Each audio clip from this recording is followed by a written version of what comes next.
भी जमाने की ठान ली थी। एक गरीब परिवार अपनी छोटी सी बेटी की जिंदगी बचाने के लिए जूझ रहा था। माँ, मुझे बहुत ठंड लग रही है। पिताजी जल्दी आएंगे ना?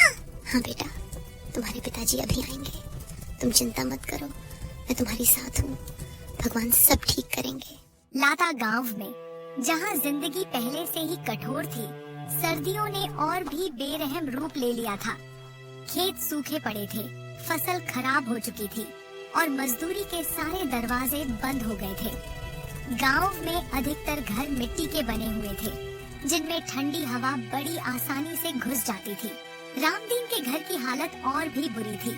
एक टूटा हुआ दरवाजा, फटी हुई छत और दीवारों में जगह जगह दरारें।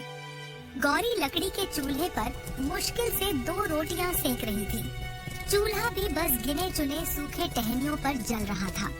सुनिए, अब बस इतना ही आटा बचा है। सबको बांट दो, मैं तो काम पर जाऊंगा, कुछ खा लूंगा। गौरी जानती थी कि यह झूठ है।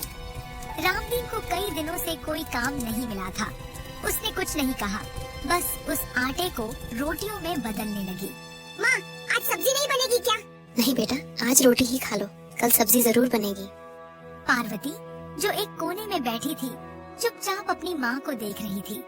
वह छोटी थी, लेकिन अपने घर की गरीबी को समझने लगी थी। शाम होते होते ठंड और तेज हो गई।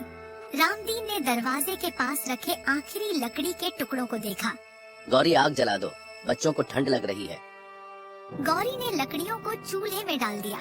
थोड़ी ही देर में आग की हल्की सी गर्मी ने बच्चों को राहत दी।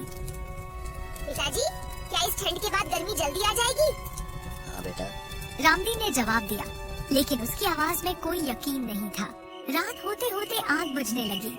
घर में एक बार फिर ठंड फैल गई। गौरी ने बच्चों को बोरियों से बनी चादर ओढ़ा दी।